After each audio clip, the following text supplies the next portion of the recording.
Achei. Beleza. Gravando. Show de bola. Então, vamos lá.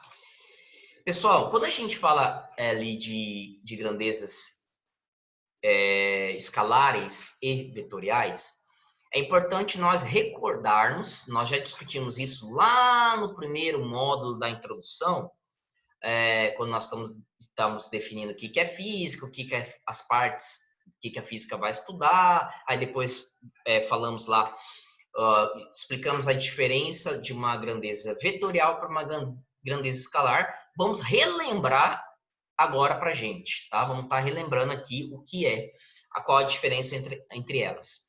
Então, ó, primeiro, falando aqui, deixa eu pegar a caneta aqui.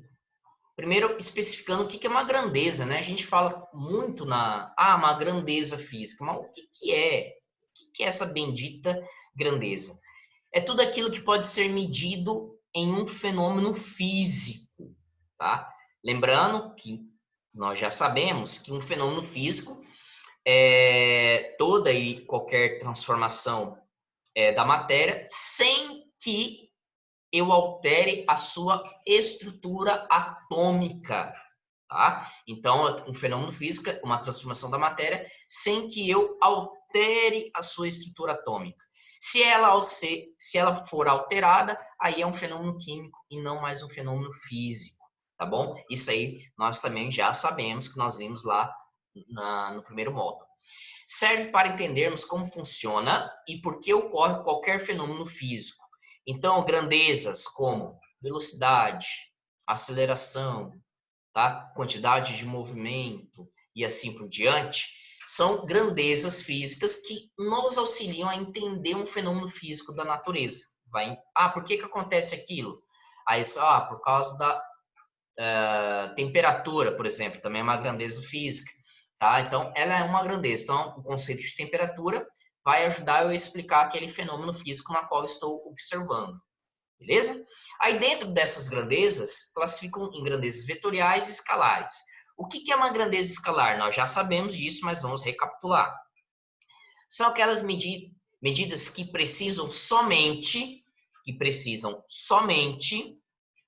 de um número e sua unidade de medida, para ficarem claramente representadas, tá? Exemplos: comprimento, área, volume, densidade, massa, tempo, energia, pressão, potência e assim por diante. Então, toda vez que eu tiver uma grandeza que, quando ela me dá um número seguido da sua unidade de medida, se com essas duas informações eu consigo compreender a informação dada, é uma grandeza escalar. Por exemplo, a minha massa é de 68 quilogramas. Preciso mais de alguma informação além disso para entender a informação que eu dei? Não. Né? Eu sei que a minha massa é de 78, é o número, seguido da unidade de medida, quilos. Eu entendi a informação. Tá? Temperatura. Agora está, sei lá, 26 graus Celsius. A unidade de medida e o número que vai especificar ela. Ok? Se nós falarmos de velocidade escalar, também entra aqui. Tá? Falar de velocidade escalar, na qual eu considero apenas a distância percorrida pela partícula. E eu não levo em consideração o seu deslocamento. Tá bom? Lembrando que deslocamento e distância são duas coisas diferentes, tá? Vamos especificar melhor depois isso aí. Beleza. Próximo. Vamos para o próximo slide aqui. Aqui. Grandeza vetorial. Ela já é um pouco mais completa. Além do número, da unidade de medida, ela precisa de mais duas informaçõezinhas para ficar caracterizada. Quais são essas características, né? Ela vai precisar de um sentido e de uma direção. Então, são aquelas que necessitam ser orientadas para sua clara ou perfeita representação. Essas orientadas, que ele quer dizer é o sentido, tá? Dá um sentido e uma direção, tá? Uma direção além do módulo, beleza, aqui, abreviação. Sentido e direção, tá? Além do módulo e da unidade de medida. Alguns exemplos. Quando ele fala da velocidade que deve ser orientada, ou seja, a velocidade do móvel na qual vou levar em consideração o seu deslocamento, tá?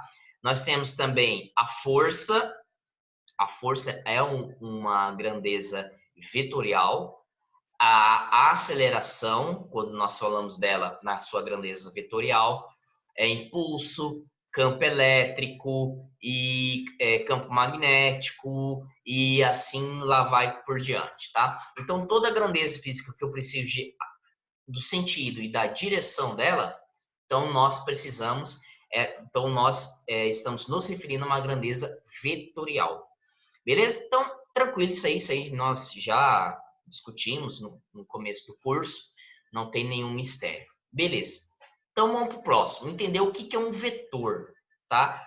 Então, quando você encontra lá, por exemplo, pegar a velocidade representada por V, aí o bendito do estudante, quando encontra isso aqui, ele fala, professor, essa setinha em cima.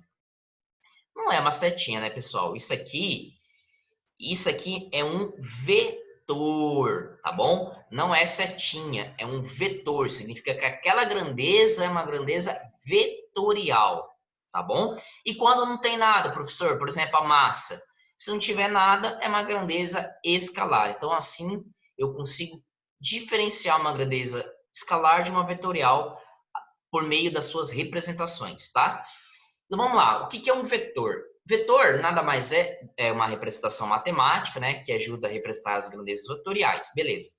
Vetor é representado por um segmento de reta orientado e serve para informar três características daquele vetor, né?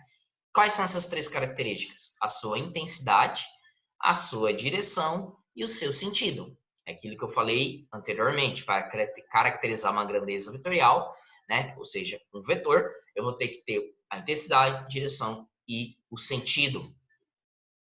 Vamos ver a figura no próximo slide, que vai estar aqui. Aqui, ó.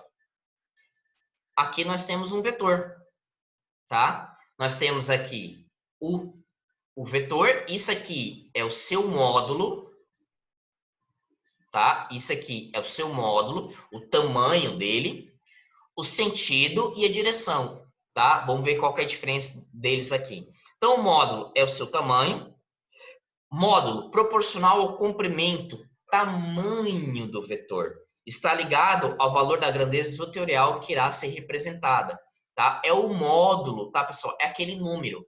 A velocidade é de 10. Então, 10 é o tamanho desse vetor, é o módulo desse vetor. 10, apenas o número, tá? Então, ele é o módulo. Aí vem falar direção. O que é direção? Isso aqui não podemos esquecer, hein, pessoal? A diferença de direção e sentido. Creio eu que você já sabe, mas vamos reforçar. Direção.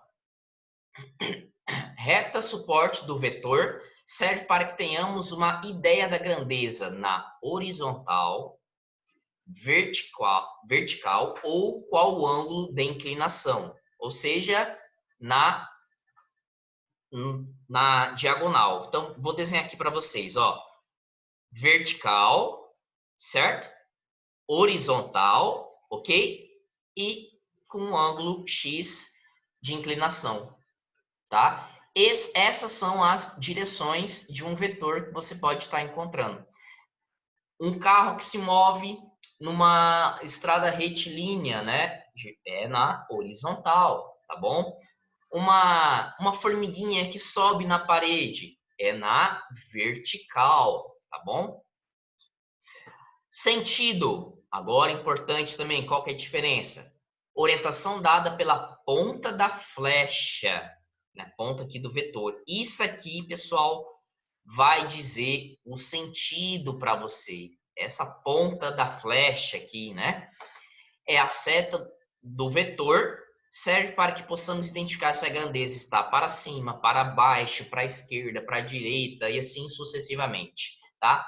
Então, se eu tenho um móvel que segue essa orientação aqui, ele está indo para o meu sistema de referência da esquerda para a direita, tá? E se eu tomasse outra aqui como referência, tá na horizontal, que é a direção, e o sentido de baixo para cima. E se eu fazer assim agora? A direção continua sendo vertical, continua sendo a mesma, só que o sentido mudou. Agora tá de cima para baixo, tá? Então, o sentido, ele é representado, ele vai ser orientado pela ponta do vetor aqui, ó, pela ponta da flecha, tá? Ela vai estar indicando para você. Ali, aí você toma um sentido positivo. Então, geralmente nós adotamos o sentido onde está apontando essa flecha, né? Ponta da flecha, positivo, e o outro lado, o negativo, tá? Então, adotem isso sempre que forem fazer um exercício, principalmente de queda livre, tá? De lançamento vertical, que aí você vai ter os sinais positivo e negativo ali, que é porque você adotou para cima ou para baixo o seu sistema de referência. Belezinha? Então, um vetor, ele é composto por módulo, direção e sentido, tá? Módulo é o número, direção horizontal, vertical, enfim, sentido de baixo para cima, de cima para baixo e assim por diante. Isso caracteriza um vetor. Show de bola? Show de bola, nenhum problema. Estou apenas definindo aqui para vocês. Pessoal, aí nós vamos começar a entrar aqui. Quando vocês estudaram lá no nono ano ou primeiro ano do ensino médio, quando nós vamos falar lá de força, do conceito de força, lá para começar a falar lá das leis de Newton, o professor falou lá para o pessoal, força resultante, força resultante, força resultante. Lembram da palavrinha força resultante? Mas o que é essa resultante, né? Fala tanto de força resultante, velocidade resultante, isso resultante, aquilo lá resultante, não sei o quê, mas o que é essa palavrinha resultante tá me dizendo? Então vamos lá, ó. Deixa eu pegar aqui a canetinha.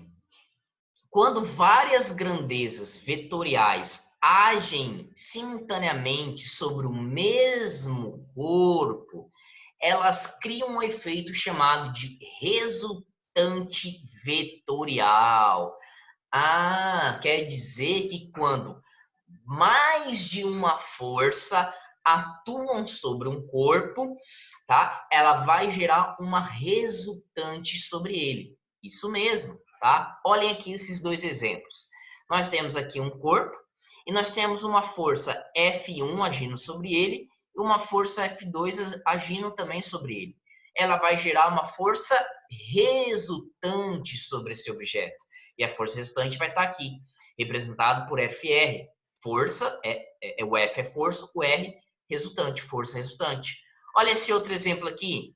Eu tenho aqui esse corpo. Eu tenho aqui uma força agindo em direções diferentes. Uma direção na vertical e outra na horizontal. Então, tenho duas forças agindo, vai me gerar quem? Uma resultante. Essa resultante é essa verde aqui, ó, tá? Nós vamos aprender a calcular o valor dessas resultantes, tá bom? Então, o que nós podemos concluir? Que a resultante vetorial é o efeito que resulta no corpo devido à ação simultânea de várias grandezas vetoriais de mesma natureza. Pode ser duas forças, 3, 4, 5, 10, 20, enfim. Agiu mais de uma força sobre aquele corpo, tem uma força, né? Uma resultante vetorial que vai estar agindo sobre aquele corpo, tá bom? Então, a força resultante que o professor fala lá no primeiro ano, nona série, é isso. É a soma de várias forças que estão atuando sobre o mesmo corpo vai gerar essa resultante. Tranquilo? Tranquilo, professor. O senhor explica muito bem. Obrigado. Eu também acho. Então, vamos lá. Ó, então, agora vamos começar a introduzir alguns outros conceitos, tá? Conceitos bem simples. Isso aqui a gente passa rapidão. Ó, vetores iguais. que quer dizer que vetores são iguais? Tá? O próprio nome já fala, né? Iguais. Então, tudo nele é igual. É igual o quê? O módulo. É igual o quê? A direção. É igual o quê? O sentido. Tá? Então, ó, duas grandezas vetoriais, duas ou três ou quatro, enfim, quando apresentam o mesmo módulo, mesma direção e mesmo sentido. Tá? A representação aqui para vocês. Beleza? Quando nós falamos em vetores opostos, acho que o próprio nome já fala, né? Nós podemos ter... Nós temos o mesmo módulo, mesma direção, mas sentidos diferentes, tá? Tá aqui, ó, sentidos contrários diferentes. Então, enquanto um aponta para cá, esse aponta para cá. Então, esse vai ser chamado de V e esse vai ser chamado de V, de menos V. Ou vice-versa, depende do que você tomou como sentido positivo e sentido negativo, tá? Então, aqui é V e aqui é menos V. Esse menos está indicando o que, pessoal? Que esse vetor é oposto a esse. Então, numa representação, se ele pede lá, ó, represente o vetor oposto desse aqui, que eu vou chamar de V. Qual que é o vetor oposto desse aqui, pessoal? Ah, o vetor menos V vai ser esse aqui. Mesmo tamanho, mesma direção, porém sentidos contrários. Tá? Então, o vetor oposto nada mais é que isso. Não significa, esse vetor é negativo, né? Não, esse menos está indicando que ele é oposto, o sentido é oposto a esse outro aqui, tá bom? Beleza, professor, show! Vamos pro próximo, tá? Nós estamos bem aqui. Aí a seguinte pergunta agora. Professor, o senhor falou para mim que nós vamos aprender a calcular o módulo, né, desses vetores. Sim, né, o módulo, direção e sentido, certo? Mas como eu vou fazer isso? Que é a pergunta que eu acho que vocês podem estar se perguntando. Como determinar a resultante dessas forças que agem em um determinado corpo?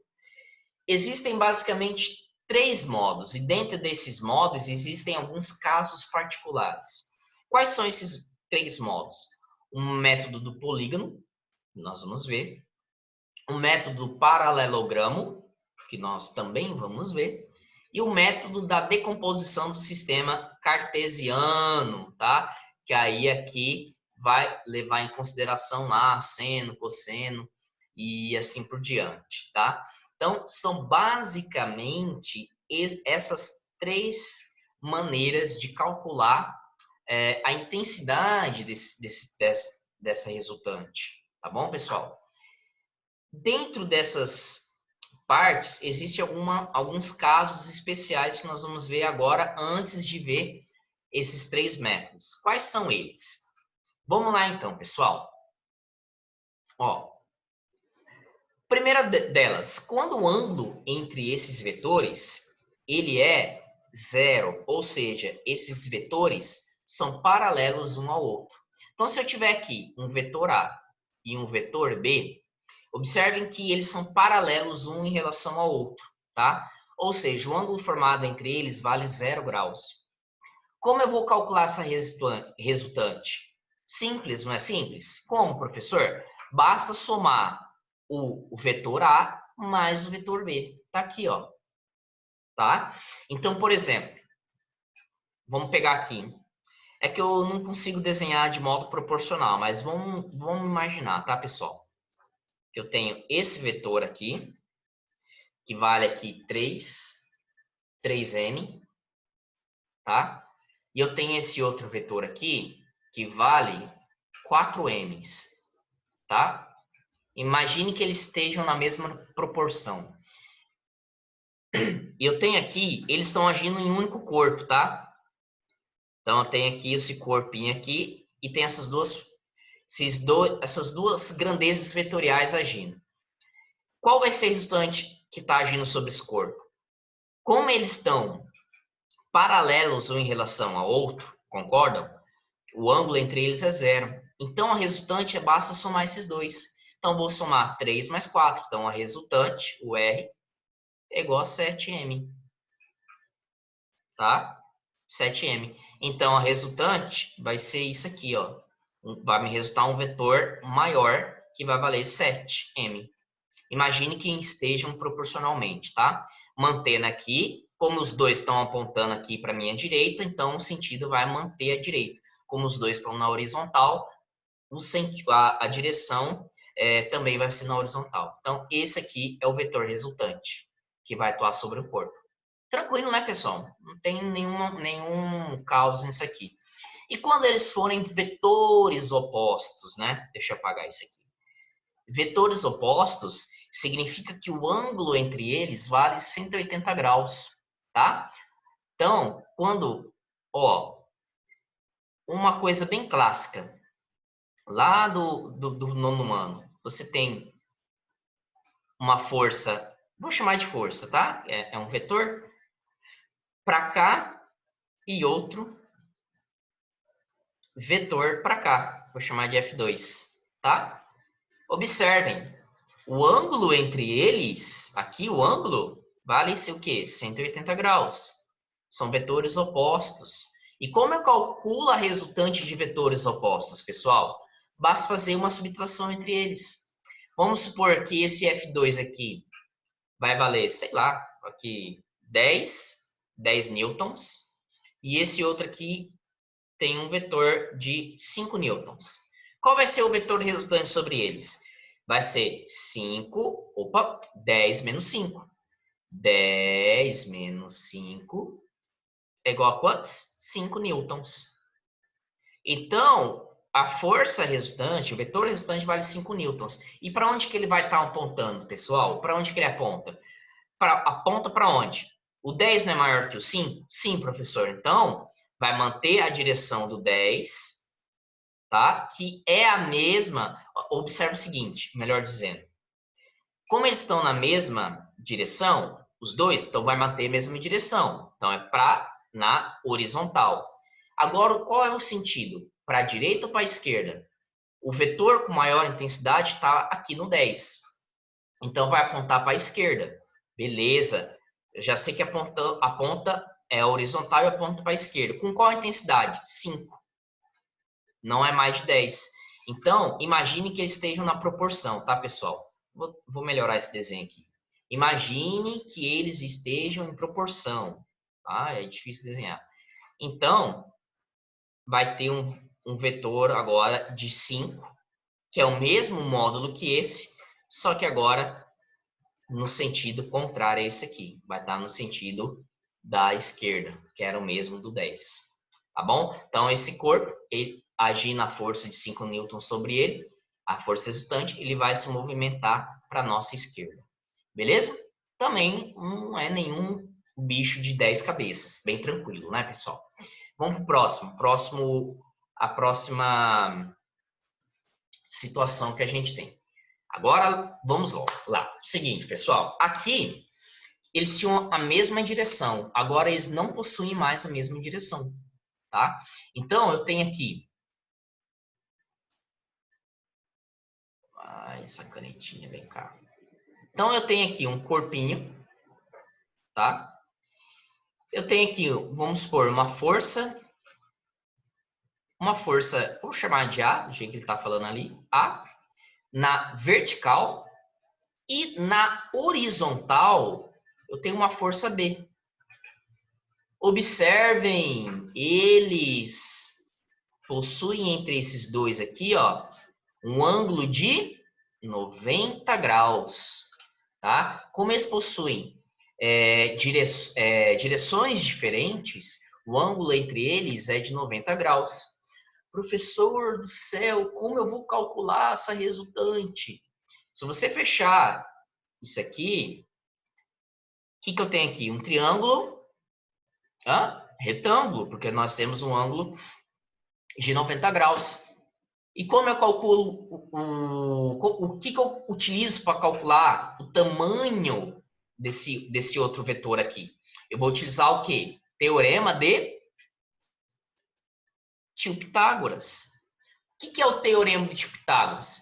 Ele fala que eu joguei para nossa situação aqui, né? Mas ele vai falar o quê? Que a hipotenusa ao quadrado é igual à soma dos catetos ao quadrado. Lembra? Lembrou? Show de bola. Então, você vai pegar e fazer essa continha aqui, tá? E a resultante, isso aqui é apenas para a gente achar por meio do Teorema de Pitágoras, mas a resultante vai ser essa aqui, ó. Tá? Então, a resultante, deixa eu pegar outra cor aqui, vai ser aqui, tá? Então, se eu tiver um corpo com alguém puxando na vertical e outra pessoa puxando na horizontal, a resultante, né, vou chamar de R, ela vai estar agindo aqui, tá? Então, esse corpinho, ele vai estar se movimentando nessa direção e nesse sentido. Essa vai ser a resultante, quando eu tenho um ângulo formado de 90 graus entre eles, tá? Nós vamos ver alguns exemplos. Aqui é matemática, né, pessoal? Ah, se aqui tiver o valor de, sei lá, 8, e aqui o valor de 6, aplica no Teorema de Pitágoras. 6 ao quadrado, 36. 8 ao quadrado, 64. 64 mais 36, 100. Como aqui está o quadrado, joga a raiz. Raiz de 100 é 10. Pronto. Então, esse valor aqui teria um valor, uma resultante de 10. Tá? Então, é a Teorema de Pitágoras apenas. É matemática pura ali. Belezinha? Então, essas são as 3 formas particulares que nós temos. Tá bom? Antes de nós falarmos do método do polígono ou do paralelogramo, ou ainda do plano cartesiano ali. Show? Sem problema, né? Showzeira. Beleza, então o próximo slide aqui que nós temos. Agora sim, vamos começar a falar dos métodos que nós temos para encontrar direção, sentido e o módulo desses vetores. O método do polígono, ele é bem simples, não tem mistério nenhum, não tem cálculo nenhum, tá? É apenas para você encontrar o valor desse módulo e se você tiver com uma régua, tiver com um transferidor, nossa, já falta 10 minutos, cara. Nossa. Com transferidor você consegue medir por meio desses instrumentos o tamanho do vetor resultante, tá? Isso vai ser muito útil quando nós falarmos lá de versor unitário. Para cada medida aqui vale tantos centímetros, então o resultante vai ter quantos centímetros, tá? Isso vai ser importante lá mais para frente, a gente vai ver. Mas o que nós temos que fazer? Pelo método do polígono. É um método que consiste em organizar representações vetoriais, organizar os vetores, tá? De forma a obter um polígono, escolhendo um ponto qualquer para começar esse, tá? A partir da extremidade do primeiro vetor, o próximo é desenhado e assim sucessivamente até o último vetor. Aí, atenção, o vetor resultante é determinado pela origem do primeiro vetor e pela extremidade do último vetor traçado. O que nós temos aqui? O que ele quer dizer aqui? Vamos organizar as nossas ideias aqui agora. Vou pegar aqui a canetinha. Olha aqui, nós temos 2 vetores. Um vetor A e um vetor B. Eles estão no espaço. O vetor, pessoal, você pode deslocar ele, tá? Quer dizer que o vetor eu posso deslocar ele, professor? Sim. Você pode trazer esse vetor aqui para cá, esse outro para cá. Enfim, você pode deslocar o vetor desde que não altere o seu módulo, não altere o seu sentido e não altere a sua direção. Então, você pode pegar ele desse pontinho aqui, trazer para cá, mas desde que não altere ele, tá? Então, aqui, observe aqui, ó. O que o método do polígono fala? Então, vou escolher qualquer ponto do espaço, escolhi, e representei aqui o A. Tá aqui, ó. Observe que ele é o mesmo tamanho, mesma direção, mesmo sentido, certo? Aí você vai pegar esse vetor B e vai trazer para cá. O começo, a origem do vetor B, ele tem que coincidir com a extremidade do vetor A. Presta atenção. Regra do polígono. Você vai mexer, andar com os vetores para formar um polígono, né? É por isso que tem esse nome. E o primeiro vetor você pode colocar em qualquer posição aqui, em qualquer ponto. Só que o próximo vetor ele não pode ser jogado em qualquer ponto. Ele tem que ser jogado a origem dele com a extremidade do primeiro. Aqui, ó. Observem aqui. a extremidade do primeiro com a origem do segundo. Eu vou ter aqui. Beleza. Professor, se eu tivesse mais um vetor, mesma coisa. Se tivesse um C, seria aqui, por exemplo, tá? Um exemplo. Seria a origem do C, tá? Beleza. A origem do C com a extremidade do B. Vai ser esse ponto aqui. Beleza? Se eu tivesse outro vetor, mas nesse nosso exemplo a gente não tem. Beleza, professor. E agora? O que eu vou fazer? Deixa eu pegar a caneta aqui. Beleza. Agora nós vamos achar o vetor resultante. O vetor resultante, o que vai ser? Olha que está em vermelho aqui. Deixei em vermelho para vocês. Presta atenção. O vetor resultante é determinado pela origem do primeiro vetor. Ah, então vamos lá. Pegar uma cor diferente aqui. Então, origem do primeiro vetor. Então, ele vai partir daqui, ó. Ele parte da origem do primeiro vetor. Então, no vetor resultante, as origens se coincidem. Origem com origem, ponta com ponta. Então vamos ler de novo aqui. O vetor é resultante determinado pela origem do primeiro e pela extremidade do último vetor traçado. Qual foi o último vetor traçado nesse caso? O B. Então, eu vou desenhar aqui o vetor resultante, o R, que vai ser o de verde, vai sair daqui e ele vai até a outra extremidade. Esse vetor aqui que eu desenhei agora, ele é o vetor resultante. E você, munido de uma régua, de um transferidor, enfim, você consegue determinar esse tamanho e descobrir qual que é o valor desse vetor. Beleza? Tranquilo, né? Então, lembra, o que nós temos que lembrar? Que o vetor, eu posso deslocar ele, desde que não altere as suas propriedades, tá? Eu pego aqui, desloquei o A, o próximo vai ser a origem desse próximo, vai coincidir com a extremidade do primeiro, e assim sucessivamente. E o vetor resultante é a origem do primeiro com a extremidade do último. Belezinha? Show, né, pessoal? Tranquilo, né? Olha esse outro exemplo aqui, ó. Ó, esse outro exemplo aqui que está na apostila. Eu peguei lá. Aqui foi, eu tinha vários vetores, né? Para a gente fixar isso aqui. Deixa eu pegar a caneta aqui. Tá? Ó, eu tenho aqui um F, F1, F2, F3, F4, que eles estão aqui, ó. Olha o jeito que eles estão organizados. Estão vendo aqui? Primeiro eu tenho eles aqui, ó. Dispostos dessa maneira, tá? Aí o que eu fiz? Eu peguei eles e fui movimentando.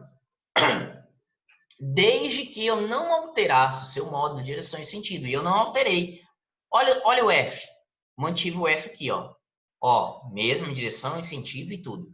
F2, aqui o F2 eu mantive também. Sempre origem com extremidade. Olha aqui, origem com extremidade. Olha aqui, origem com extremidade.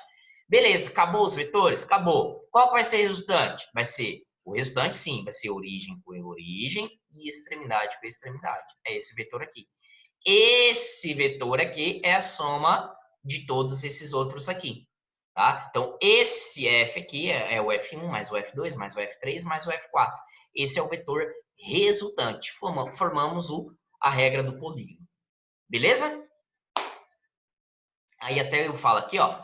Após o desenho da resultante, utilizando uma régua ou um transferidor, pode-se determinar o módulo, direção e sentido dele. Beleza? Então, essa é quando você tiver lá, nós vamos falar lá de versor, né? Que é unitário, então cada quadradinho tem uma medida. Aí nós vamos pegar essa ideia e transcrever para lá. Então nós estamos entendendo primeiro o modo geral, tá?